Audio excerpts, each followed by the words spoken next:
সিরিয়ায় নিজেদের কনসুলেটে হামলার জবাবে ইসরায়েলে হামলা চালিয়েছে ইরান।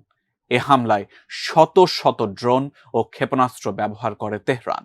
ইরানের হামলার জবাব দিতে এরই মধ্যে প্রস্তুতি শেষ করেছে ইসরায়েল। এমন পরিস্থিতিতে ইরানের পাশে দাঁড়াচ্ছে বিশ্বের দুই পরাশক্তি রাশিয়া ও চীন।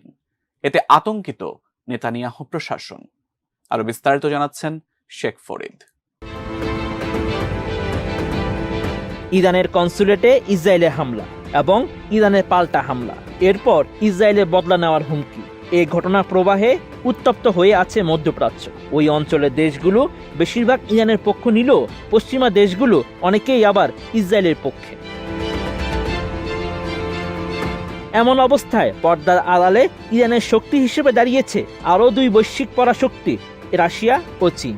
ইরানের পক্ষে এই দুই দেশের সমর্থনের বড় প্রমাণ হলো ইসরায়েলের উপর হামলায় মিসাইল গাইডেন্স সিস্টেম হিসেবে ইরান যেমন চীনের বেইদু স্যাটেলাইট নেভিগেশন সিস্টেম ব্যবহার করেছে, এর পাশাপাশি ব্যবহার করেছে রাশিয়ার গ্লোনাস সিস্টেম। এছাড়া আগেই জানা গিয়েছিল রাশিয়ার সঙ্গে ইউএভি বা মনুষ্যবিহীন বিমান তৈরির গবেষণা চালাচ্ছে ইরান।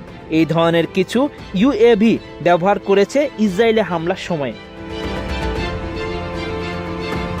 ওয়াশিংটন পোস্ট বলছে, গত মার্চ মাসে রাশিয়ার অস্ত্র নির্মাতা প্রতিষ্ঠান এনপিপি স্টার্টের আমন্ত্রণে মস্কো সফর করেছিল ইরানের একটি প্রতিনিধি দল। তখন অস্ত্র তৈরি কারখানা থেকে দরকারি সরঞ্জাম কিনাই ছিল এ সফরের উদ্দেশ্য। এসব অস্ত্রের জন্যই দীর্ঘদিন অপেক্ষায় ছিল তেহরান। এর মধ্যে রাশিয়ার উন্নত আকাশ প্রতিরক্ষা ব্যবস্থা ছিল অন্যতম, যা শত্রু যুদ্ধবিমানকে শনাক্ত ও ধ্বংস করতে সক্ষম।